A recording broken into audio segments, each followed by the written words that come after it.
জুলাই আন্দোলনে প্রথম শহীদ আবু সাইদের হত্যার ঘটনায় প্রায় ৭ মাস পর শেখ হাসিনাকে প্রধান আসামি করে আন্তর্জাতিক অপরাধ ট্রাইব্যুনালে মামলা দায়ের করা হয়েছে। রবিবার প্রসিকিউশনের আবেদনের পরিপ্রেক্ষিতে গ্রেপ্তার হওয়া ৪ আসামিকে আগামী ৯ এপ্রিল হাজির করার নির্দেশ দিয়েছেন ট্রাইব্যুনাল। একই দিন এ মামলায় তদন্ত প্রতিবেদন জমা দেয়া হবে বলে জানিয়েছেন ট্রাইব্যুনালের chief prosecutor advocate Tajul Islam. বৈষম্য বিরোধী ছাত্র আন্দোলন চলাকালীন ১৬ জুলাই পুলিশের গুলিতে নিহত হন বেগম রোকেয়া বিশ্ববিদ্যালয়ের শিক্ষার্থী আবু সাইদ। এই ঘটনায় রবিবার সকালে আন্তর্জাতিক অপরাধ ট্রাইব্যুনালে প্রথমবারের মতো মামলা দায়ের করা হয়। এই মামলার পর গ্রেপ্তারে থাকা ৪ আসামিকে হাজির করার নির্দেশ দিয়েছে আন্তর্জাতিক অপরাধ ট্রাইব্যুনাল।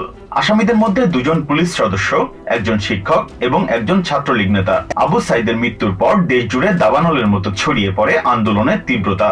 প্রথম শহীদের ঘটনায় মামলা করতে এত দেরি হলো কেন, এমন প্রশ্নের জবাবে চিফ প্রসিকিউটর জানান, আনুষ্ঠানিকভাবে মামলা না হলেও তদন্ত কার্যক্রম শেষ পর্যায়ে রয়েছে। এর আগে আবু সাইদ হত্যার ঘটনায় ক্ষমতাচ্যুত প্রধানমন্ত্রী শেখ হাসিনাকে প্রধান আসামি করে আন্তর্জাতিক অপরাধ ট্রাইব্যুনালে অভিযোগ দাখিল করে তার পরিবার। তাজুল ইসলাম জানান, শেখ হাসিনার বিরুদ্ধে জুলাই-আগস্টে গণহত্যার তদন্ত এই মাসে শেষ হবে। জামায়াত নেতা এটিএম আজহারুল ইসলামের রিভিউ শুনানিতে অংশ না নিলেও তাকে জড়িয়ে খবর প্রকাশকে উদ্দেশ্য প্রণোদিত বলে মনে করছেন চিফ প্রসিকিউটর তাজুল ইসলাম।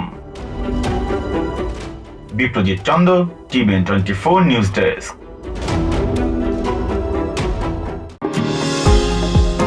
নিউ ইয়র্ক থেকে সম্প্রচারিত টিভিএন 24 টেলিভিশন বিশ্বজুড়ে বাঙালির কণ্ঠস্বর।